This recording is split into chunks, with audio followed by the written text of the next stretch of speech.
Hey guys, so in this video we are going to be talking about my Sony A6700 vlogging kit, or my vlogging setup. So the reason why I vlog more with my A6700 rather than with my A7 IV is that this is a lot more smaller in terms of weight and size.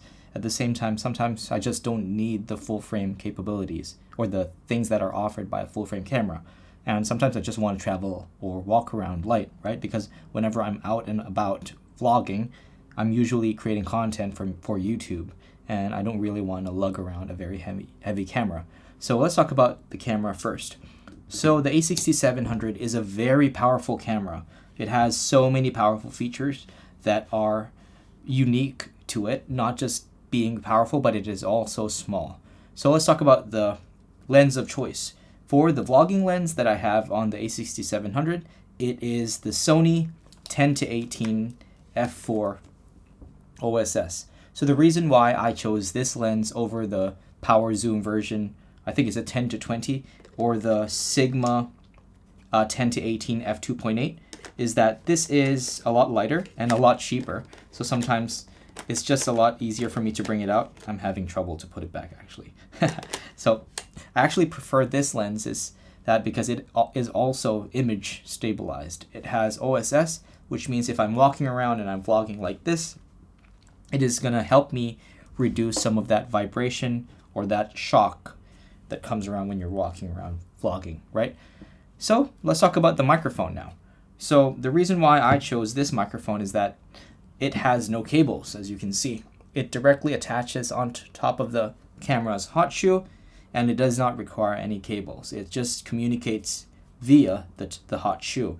So this microphone is none other than the Sony ECM-B10, if I remember correctly, or is it the B1M? So I love this microphone first and foremost because it has no battery, it has no cables. At the same time, it has just a lot of features that I really like. So my favorite feature of this microphone is that it has a different kinds of pickup patterns. You can have like directional, super directional, which means if you're vlogging like this, it only picks up audio from the front.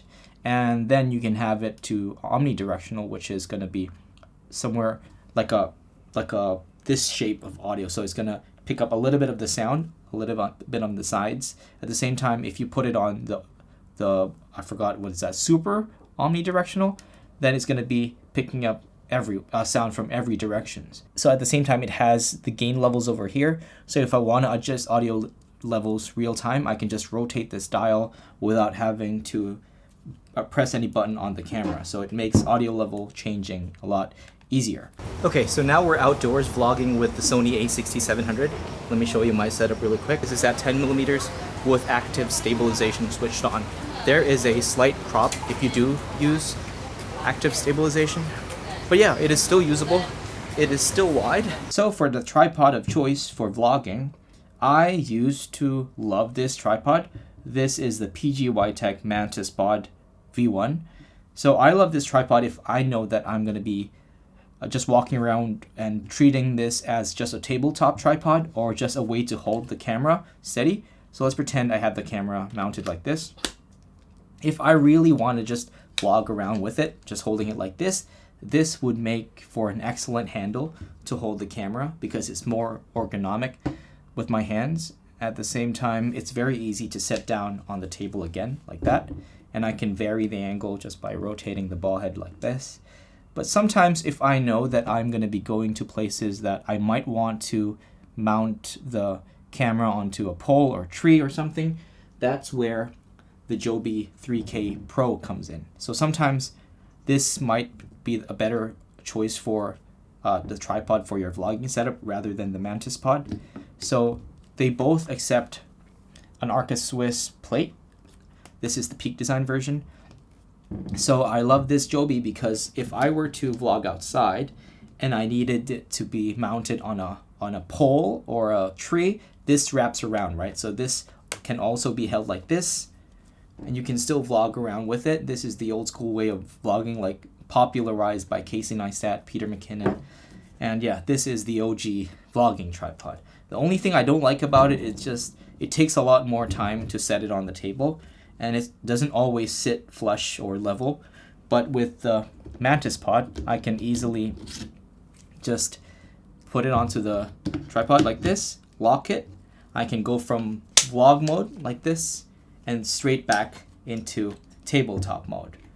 So yeah, this was just a quick video talking about my vlogging setup with the Sony A6700.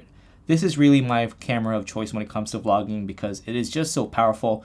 And if you want to do multiple things with it, like not just vlog with it on a certain day, you can bring probably like a 50mm f1.8 nifty 50 and it won't weigh down your bag too much. So you have a vlogging setup plus a camera lens that you can do portraits with. So thank you guys so much for watching, and if you like this video, hit the like button, subscribe, and all that good stuff. And I will see you guys in the next video. Peace.